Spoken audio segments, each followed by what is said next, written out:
nation, under God, indivisible, with liberty and justice for all.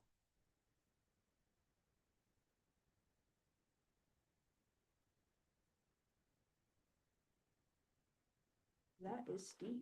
No, it is actually. Can it be Steve? Can we have a vote on whether it's Steve or me? No. Is that a motion? I don't know if that's quite a norm. I second. Also, I'd be reading the thing I'm reading. I think it's Colton. Yeah, I think it might be me.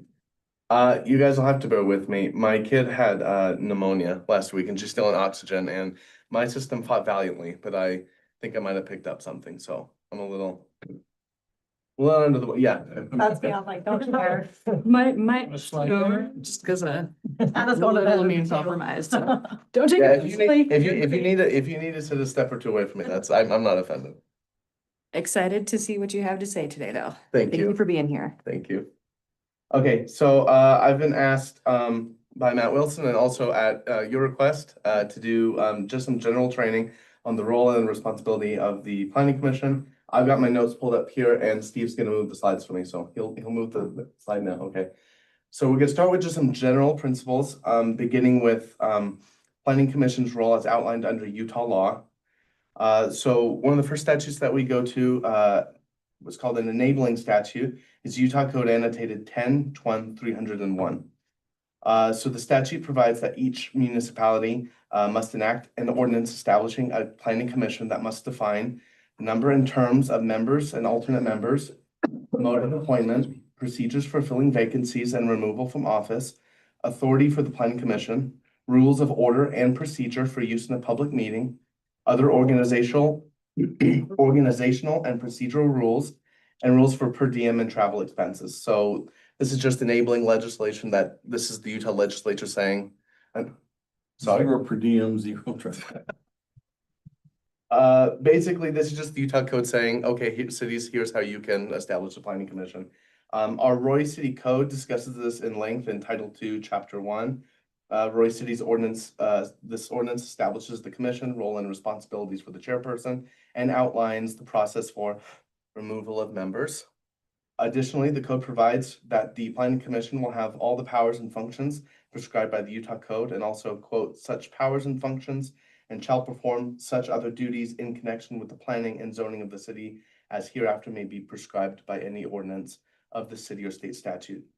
The code also requires a public record of proceedings be kept and filed by the city recorder, conform to the Open Public Meetings Act under Utah law, and the planning commission has the capacity to adopt any other rules and regulations subject to city codes and state laws. And then I'm just going to discuss mandatory training and a little bit more on powers and duties. So under powers and duties, this is also found in Utah Code 10-2302. Powers and duties of the planning commission include holding public hearings and making recommendations to the city council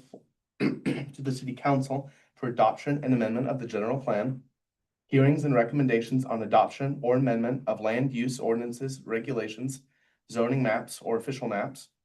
Planning commission must also be involved in holding hearing and making recommendations on proposed subdivision plats and recommending an annexation policy plan for the city. Additional duties. Well, it actually says it in the state code that they will do subdivision plats. I think there's a section there, yes. Well, it's funny because 2 years ago they said you can't have public hearings or meetings for, well, state doesn't even know what they do. Might be the case. And then additional duties can be assigned to the planning commission by the city, including authority to approve specific land use applications. And then just a small note on training. This is under subsection 3026B. Generally speaking, every commissioner needs to receive 4 hours of annual land use training per year. 1 hour of the training needs to be on general powers duties and including the role of the planning commission and administrative, legislative, and quasi-judicial functions. And then the other 3 hours are a combination of land use topics and ethics topics. Okay, and so we're going to spend just a little bit of time on ethics. No, ethics is new for you guys. It was mandated by in 2026 that planning commission have ethics training. All right, and so we're gonna go into a little bit of that today. So we'll start with the Municipal Officers and Employees Ethics Act. That's Utah Code 10-313. All municipal officers are subject to the act. That includes planning commissioners. The stated purpose of the law is to establish standards of conduct for municipal officers and employees and to require disclosure of actual or potential conflicts of interest between public duties and personal interest. The Ethics Act does primarily two things. It sets up a disclosure system for conflicts of interest, and it describes crimes specific for public service. So main points, no using an office for personal or financial benefit. This applies to receiving materials, money, special favors, and the use of information received in your position as commissioners that results in a benefit to you. As an elected or appointed official, you may not personally or financially benefit from your position any more than any other citizen does. No gifts of substantial value that is given with any connection to a case or person that will be appearing before the commission. 2 points on disclosure of conflicts.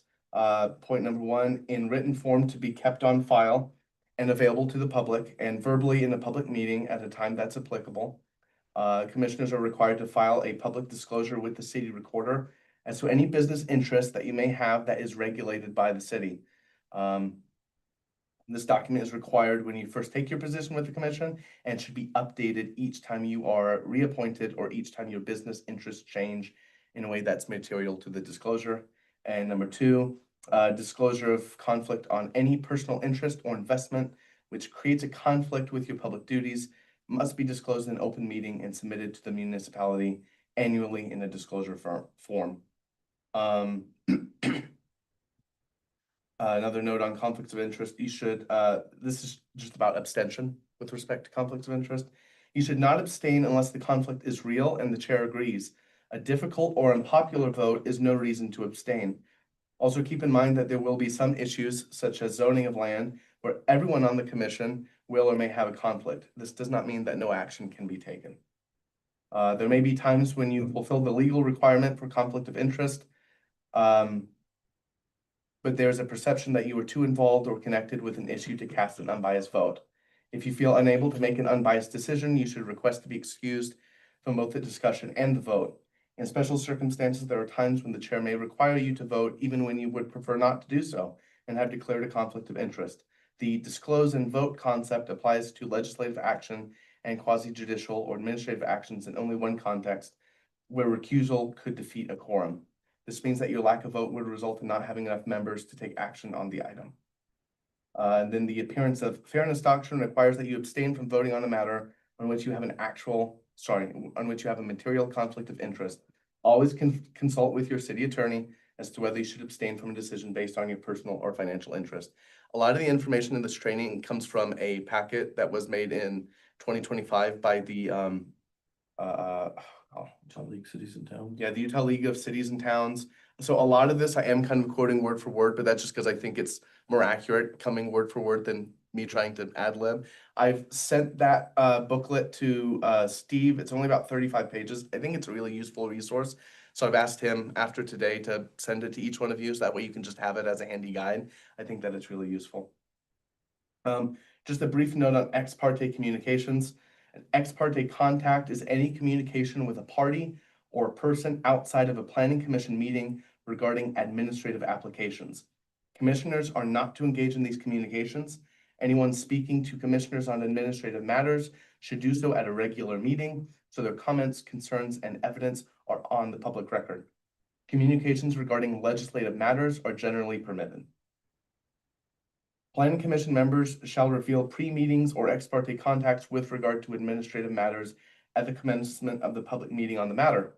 Pre-arranged private meetings between a commissioner and applicants, their agents, or other interested parties are prohibited. Partisan information on an application received by a planning commissioner, whether by mail, telephone,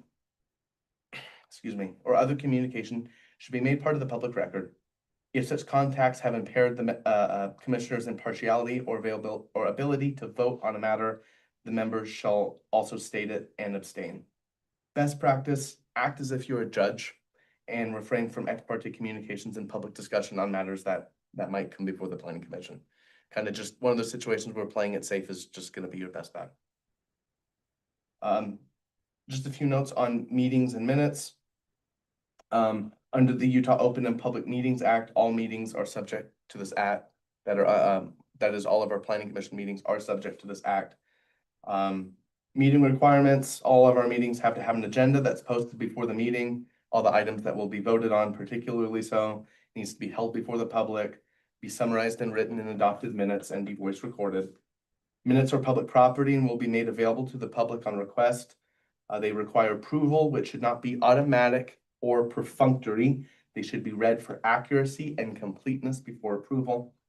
Care should be taken to ensure that minutes reflect the important points of the discussion, findings, decisions, final vote, and any conditions attached to a project.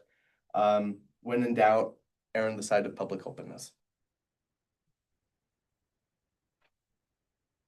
Okay, and then just a note on the, yeah.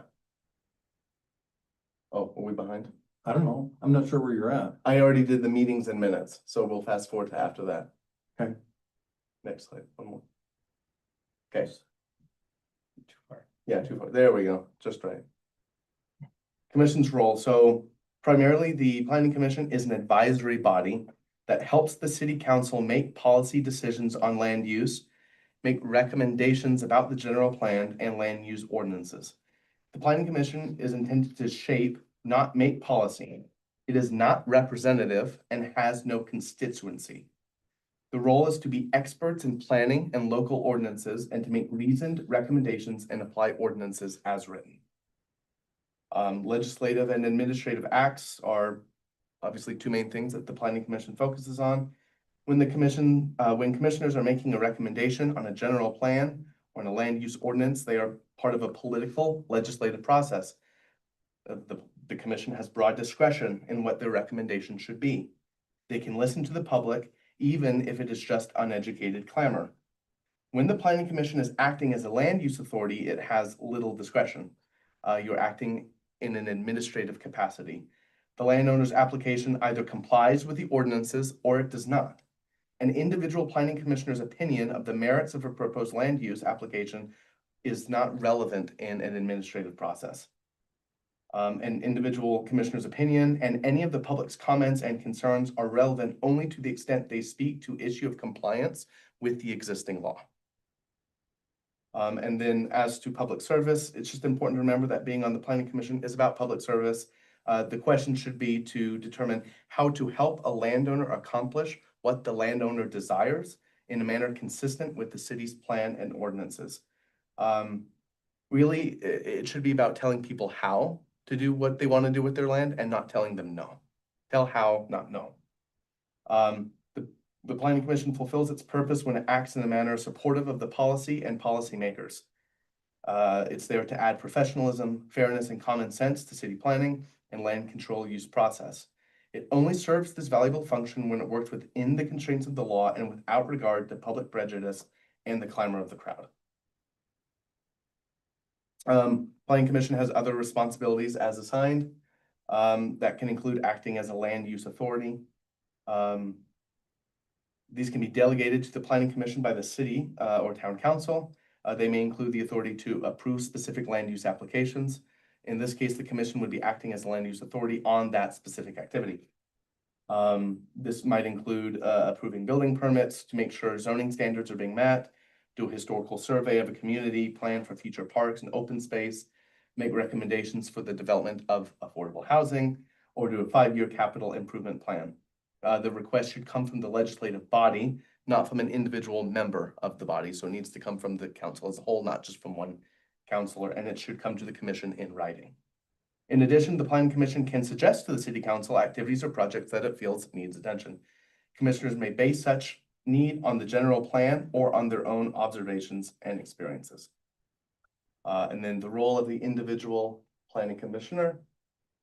I thought these were pretty helpful. These were in that packet. It divided some of these into thou shalts and thou shalt nots. So planning commissioners shall attend meetings and vote. They shall preview materials for cases, pay attention to information presented by parties at commission meetings. They shall ask questions, represent the good of the community, not just the good of the few, and be knowledgeable and respectful of constitutional rights. The planning commission shall be an advocate for the city, its general plan, and its development ordinances. Be familiar with and respect the laws of the country, the state, and city in which you live. Treat others with dignity, regardless of how you may view their issue or point of view, and be able to say no when it's appropriate and legal. You shall make decisions based on law and good planning rather than on public sentiment or pressure. You shall become knowledgeable about planning, both in theory and practice. The thou shalt nots. Thou shalt not be afraid to make difficult decisions based on the law, even though they may be unpopular. Have meetings one-on-one with petitioners. This would be ex parte communications like we talked about.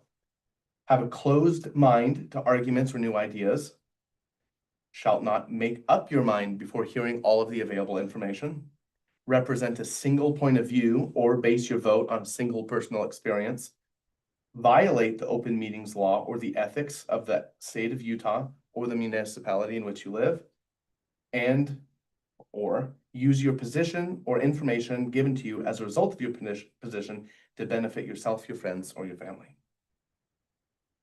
And then just some resources, just to keep on hand.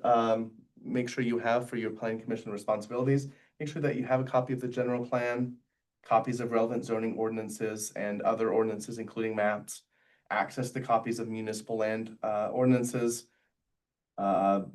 Commission's bylaws and procedures are also important just to have on hand. Meeting schedule, work plan, a copy of conflict of interest statement.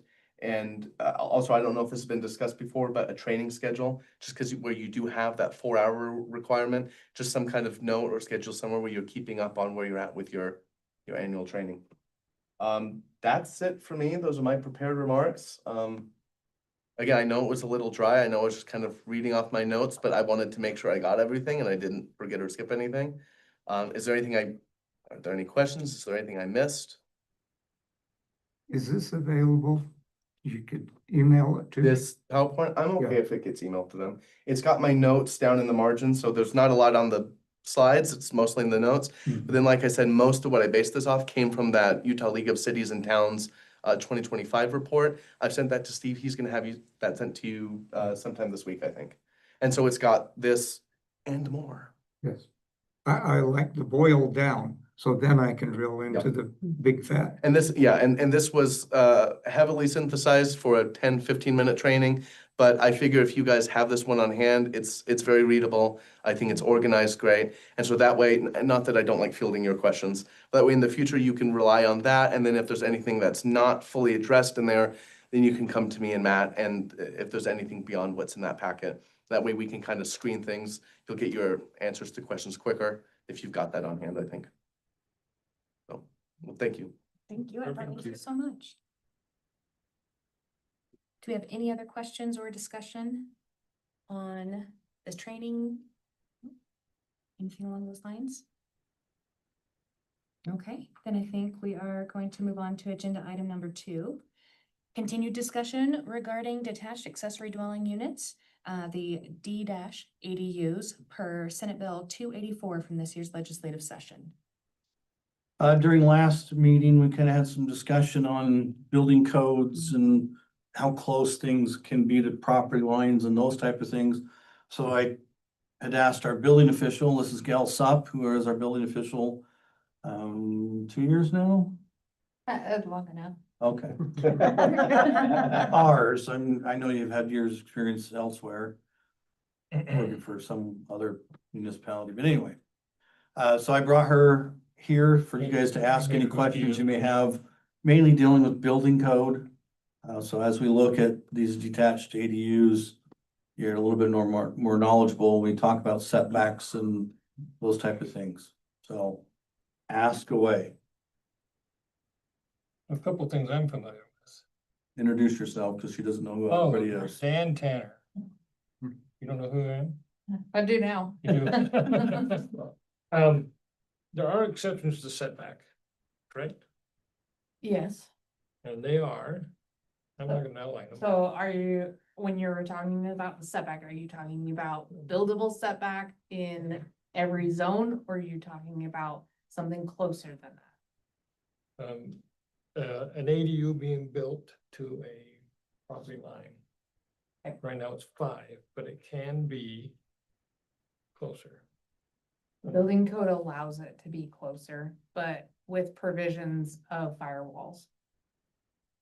And Firewalls O-rings. would be exterior, interior, what would that be? Exterior and interior firewall has to be rated on both sides, so we have to make sure that fire doesn't come in and fire doesn't go out. They're part of the reason that we have detached structures at 3 feet is because anything below 3 feet, we can't have any, I'm gonna say penetrations on that wall. We can't have windows, we can't take ducts out that wall, we can't have doors, we can't have anything on that side. It has to be a solid wall. That affects the roof too, and eaves hanging out. Yeah, Right now zoning says 3 feet. There's that conflict between what building code allows and what zoning allows and what you can do, but zoning does, or building has the mechanisms to, if you're closer then you do this, this and this. So there's those aspects, so. When we get to the converting of existing accessory buildings, I think that's where his question is gonna come in, is because 70s, 80s, 90s, and early 2000s, 2 feet was the minimum setback for accessory buildings, not 3. So some of those buildings are gonna have different requirements to convert. is there a difference for Gail between the standard for an accessory structure, meaning a barn or a shed or something versus an accessory dwelling? So the difference is going to be what is in each structure. So, on most accessory structures, it's just for storage. Like, yeah, we're a little bit concerned about what people store, but we don't get to control what people store. In an accessory dwelling unit, we're gonna have bedrooms, we're gonna have kitchens, we're gonna probably have a laundry room. These are typically places, especially kitchens, where people don't pay attention and things catch on fire. So that's the main part about it is some people do have bathrooms in their sheds. Like their hobbies and they don't wanna go inside, wife doesn't want them to clean up inside, whatever, whatever it is. But they do have bathrooms out there. But they don't have a means of cooking out there. Most of the buildings are not insulated, and that's gonna be one thing that these buildings will be required to do, because all habitable space is required to maintain a maximum or a minimum of 68 degrees. And so all mechanical has to be able to at least heat to 68 degrees. Cooling, that's a luxury. We don't regulate That that. doesn't matter, that doesn't matter. But you will have furnaces, they have to be installed in these dwelling units. We will have kitchens, bedrooms, they will be required to have smoke alarms, because just like everything else, they have to have that, and they will have drywall requirements. So, And some structures require permits. And some structures don't, but accessory dwellings that have anything in it. Yeah. Require a permit. yeah, so the city did not permit accessory dwelling units now. And we have gained some knowledge that maybe there are detached buildings in the city that could have them. To me, we don't have knowledge that any of this has even been inspected. So if it hasn't been inspected, we can't ensure that it's safe. Anytime you change plumbing, mechanical, structural, or electrical, that requires a building permit. And in order to convert these buildings to ADUs, you're gonna have to make changes, because a lot of that is probably not in those buildings at the time. And possibly would require the fireproofing if it's an existing one that's closer already. Yeah, and we do That have would be those part of buildings that. that are closer. And we have to mitigate that as They we have to go. take out windows and Okay. everything else, yeah. They could, yeah, and the building code would mitigate if we are closer than 3 feet. We do have to take those windows out, and there's just no way around it. That's a change of use which would require the upgrade, right? If we're Yeah. Going from just a structure to. And that's part of the reason, that's a lot of the reason why basements require building permits. Not just because we're running more plumbing and electrical, but if somebody was to have an unfinished basement and they decided to sheet rock it, that basement before was storage. Typically, when you sheet rock it, it's becoming a habitable space that we want to make sure gets built to code. Did somebody else have a comment? As this is rolling out the D You gotta say ADUs, your name. oh, Brody Bailey. As the D ADUs are rolling out, are there things that you're particularly concerned about that you feel like we should be taking steps to address now? I mean, I would definitely prefer not having detached accessory dwelling units on the property line, but it sounds like that's something that we cannot control unless it's a new build, right? A new build, if we're gonna change setbacks, like, I would just make sure that we're not being less stringent than the existing detached structure code, because that's as close for comfort Yeah. that we can get. One thing that I think you guys probably should know about is there's a lot of shallow sewers in Roy. And so a lot of people that are gonna be building new detached structures are probably gonna have to have some sort of ejector in the backyard that pushes sewage to the main. So I wanna make sure you guys know that that's probably gonna be a thing with a lot of the older properties in Roy, because the sewer is so shallow that they just cannot get the slope from a backyard building down to the main and drain effectively. I would look at whether you're thinking of separate utilities. I think it could go either way, but it's not preferred that we separate out utilities in single family zones. Because that tends to look more like a duplex and not a single family with a detached accessory dwelling unit. Other than that, I think those are probably your biggest concerns. Setbacks are a big one. Yeah. Because setbacks really affect structures and how we build them. So, I think the big thing about the setbacks, especially if they're too close, is the overhang of the eave. And it's not a permitted thing to allow any runoff from your property onto a neighboring property. And so the distance really helps, or you gutter it, you can gutter it, but I think a lot of the big differences are is that overhang, you want it to make it so that everything, you keep everything on your own property. So. I've got a question just regarding accessibility for our residents as we go through it. I am Anna Graff.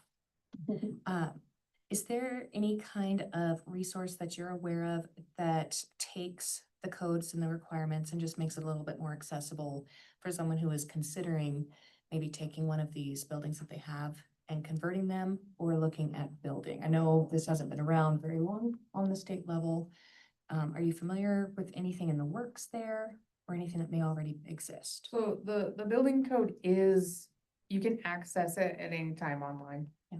I also have the books available in case people don't have online access.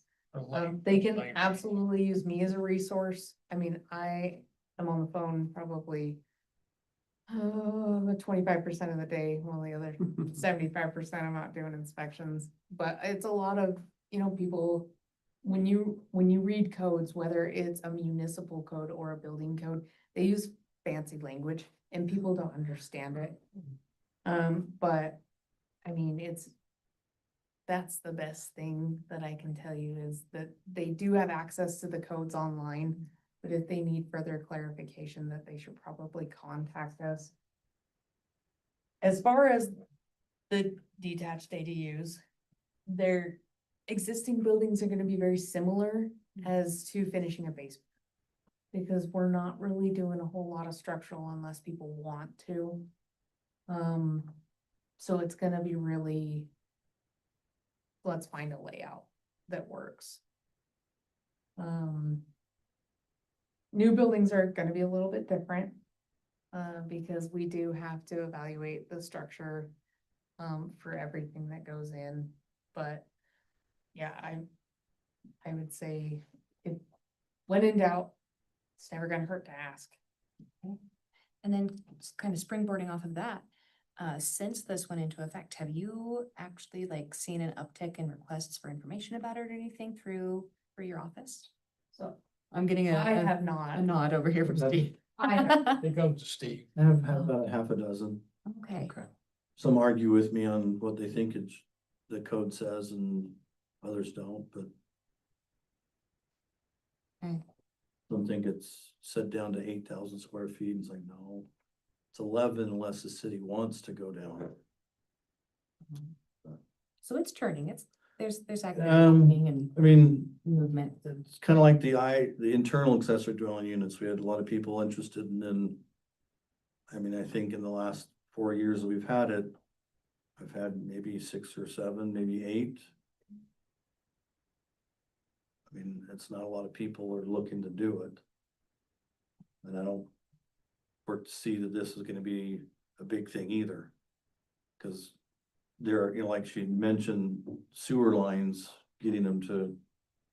I mean, an injector sounds fine, but it gets pricey, it gets difficult, so there are times that where you just can't do it, so it's not gonna be allowed. The east side of town, the water table is pretty high. Yeah. So most of those houses are slab on grade. Or got lucky and there was an area with basements. Your sewer line is, it may already be in trouble, but. It's gonna be a hit and miss. Not everybody's gonna want it, but, I assume in the first couple of years we'll have a few, but not a lot. One of the other challenges is how the ADU has to be able to fit in the backyard based on percentage of the backyard. And that's something that I believe Steve's department manages. And so that has an effect on, I believe, on how many will apply, because if they want a sizable ADU, a mother-in-law place or something, if they're on a quarter of an acre, that's gonna be pretty tough to put in. I mean, last time we talked about it, kind of, right now the code says 1,250 square feet or 25% of your rear yard. So we've already kind of discussed what that size would be, so those would be things that we'd be looking at in this code is Yeah. how big. If I'm in a half acre, I can have a little bit bigger. If I'm in a 2 acres, it's gonna be, my only problems are gonna be sewer and other things that maybe come into play, but I mean, Sam will have a better ability than some of you on smaller lots. No, I have a pool. Well, never mind. They'd have to float. So some of it's already, lot size is gonna determine Right. the size of it and then if I do it or not. Do I want half or a quarter of my yard taken up by somebody else living there? Plus the parking stall or 2, or, the IADUs come into play. Cause you can put it in the side yard, but most side yards are 8 feet and parking stalls are 9 feet. So you gotta find other places and now gotta add 1 or 2 more to that. Just our lot size setbacks for homes will come into play, but if you can do it, let's do it.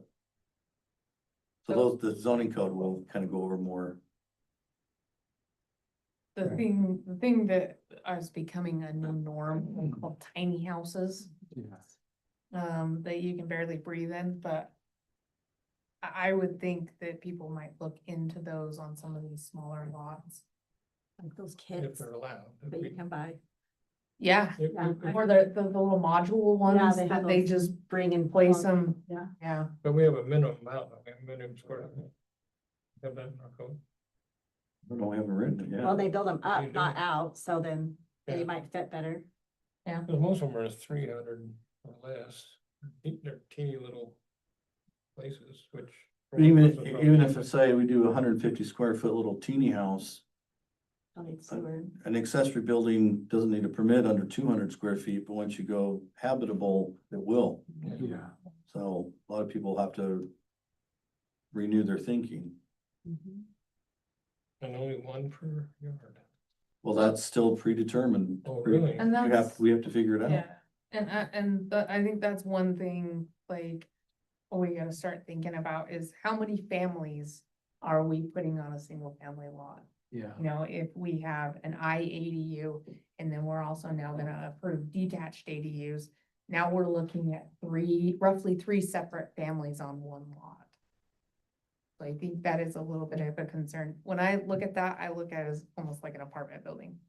You know, we're just stacking them in there, and I understand the state law, we're trying to create affordable housing and stuff, but packing us in becomes a little bit of a safety hazard, because if one person catches on fire, now that rate of spread of the fire could increase, Mhm. so. Okay. If I remember right, the Dave, owner of the home, yeah, Dave, yeah. The owner of the home has to live in the home. right now, that's what the state requires it, and that will be in our code. Okay, so, it's a older family like me. And we build an ADU on my half acre in the backyard. And I pass away and my kids sell my house to that guy that sends out the postcards that says we buy all houses. What happens to the ADU? Well, Because the guy that buys houses, he's not gonna live there. He's gonna flip it to somebody else. that's the unfortunate part of, there's no answer to that, because Yeah. it could happen in an internal accessory Yeah. dwelling unit too. You know, I get a contract for a year, my landowner passes away, I'm kind of in limbo.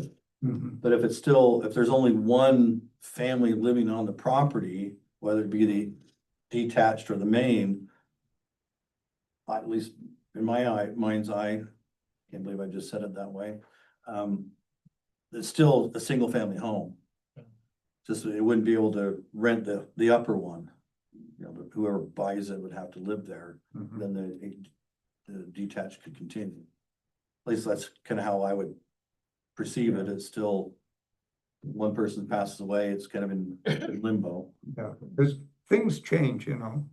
My son lives in an apartment complex and it's been sold 3 times now. And he's moving now because the rent went up, the maintenance went down, and now it's a ghetto. Steve, remind me, when do we have to have? October 1st. Okay. Okay, So So I'll have some language to you by next meeting. I've got the attorneys looking at it right now, if I'm on the right track or it's in the wrong place, or yeah, that way you guys can kind of wordsmith it, or think it should go something. We've thrown it in the fire a couple times and told them to start again, so. you know, the original owner has to live in the house. So there has to be something. An example would be when you sell a property and it's in an HOA, that has to be disclosed.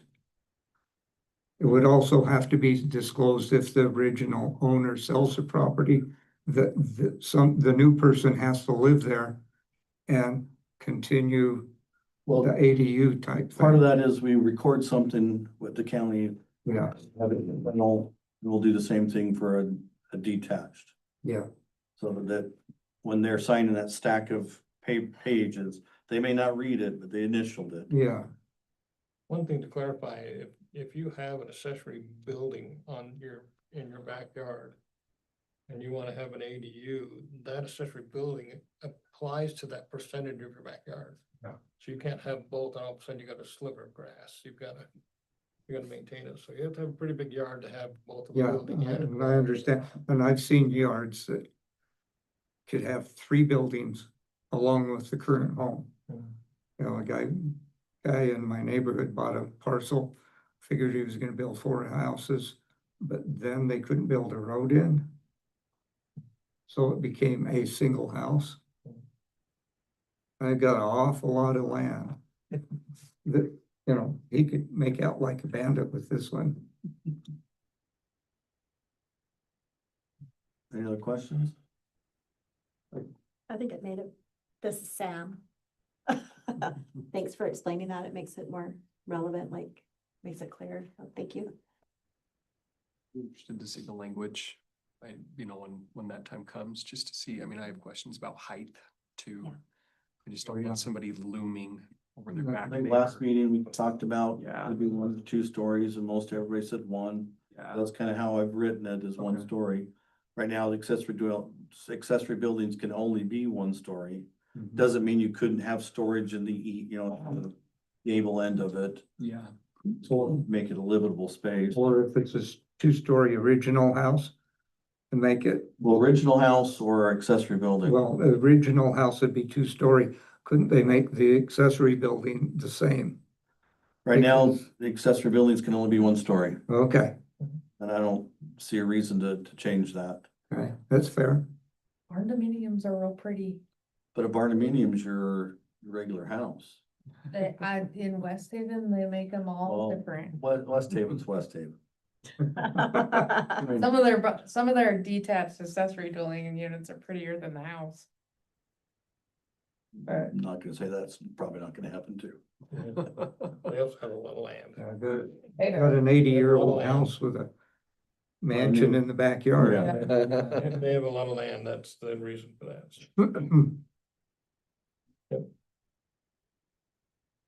That's it, Ann, back to you. Okay. Thank you so much. That Absolutely. was very informative and super helpful. Item. Now, if you do still have questions for you, I can send out her email address and just send them to her. Thank you. Absolutely. Thank you. All right. Good night. Hey, you guys do. You got it? Yeah. One more You question. don't wanna wait a minute? She's done. I got a bunch to. Brody would be mad at me if I, not this Brody, the other Brody. Thanks, Gail. Bye. Yeah, we'll see you. All right, moving on to the commissioner's minute. Do you have anything that we need to bring up, discuss, go over, want to get out in the open to get balls Just rolling? Remember, it's election day today for the primary, so if you haven't submitted your ballot yet, make sure that you do that before 8:00 p.m. Yeah. I we got- remembered that this was that night, we probably wouldn't be having this meeting. Tell Ryan's email, I'm like, oh. Wait a minute here. Yeah. Now you only got an hour and 15 minutes to get it in the box in the front yard. Exactly. We have a big meeting next time. Do you know yet? We have a meeting in July. Yes, you'll have a meeting, Is there a lot on it? 1 or 2 items. I think, Is the bank back on it? no, Oh, I was gonna ask that. Will you remind me the address of the new Mountain America where it's going? I can't remember. southwest corner of 56 and 19, Oh, okay. where Wells Fargo used to be. Yeah, okay. But 35 feet Further back. south and Okay. west. 'Cause they took a lot of that land and made it a road. Okay, so it'll be west of. It'll be on the corner. It'll be on the corner. but- It's not exactly where West Fargo was. yeah. But in relationship to the sidewalk and curb and gutter, it'll be on the sidewalk and curb and gutter. We'll be 15 feet away from Yeah. property. Okay, is that 15 feet from the curb and gutter, or is it from Property the line. outside to the inside of the sidewalk? Property lines, which is about sidewalk. Mhm. Yeah. Okay. Yeah, I had questions. Yeah, I wasn't at any of those meetings. I did watch it online. It's like, that's weird. The state redesigned the corner and it's causing a problem with building a building. Some of those are easements that are causing some of it, Mhm. but it's more of the diagonal shaped Yeah, portion of the Well, property and the line. requirement we have as far as yeah, door access off of the main drive, yeah, yeah. it's a big part of it too, so. All right, if we don't have anything else to add, next up we have our staff update. Wells Fargo over by Harmon's is a couple days away from Yeah. finishing and opening, so Nice. it Yeah, looks really good. nice. Just a quick reminder and announcement, the August 11th meeting, or second Tuesday of the month, is canceled. The city council's doing their truth and taxation. By law, we can't have two meetings going on during that, so we get canceled. Or would we want to? Well, Well, it's okay. They let us know a couple, 2 months in advance, so I can let people know that we won't have a meeting then. It mean we won't have a work session the end of August, but we won't have our regular action meeting in August. Other than that, all I got. All right, pretty straightforward. Final item on the agenda is, Second. motion has been made and seconded. Meeting is adjourned.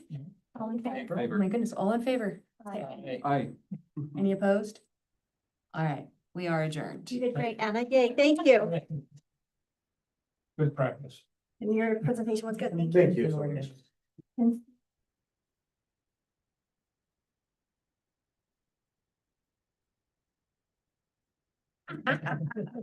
Off the record. Appreciate you being here. Yeah, Yeah, absolutely. thank you. And we'll get those materials too, so you guys can have that on hand. Go.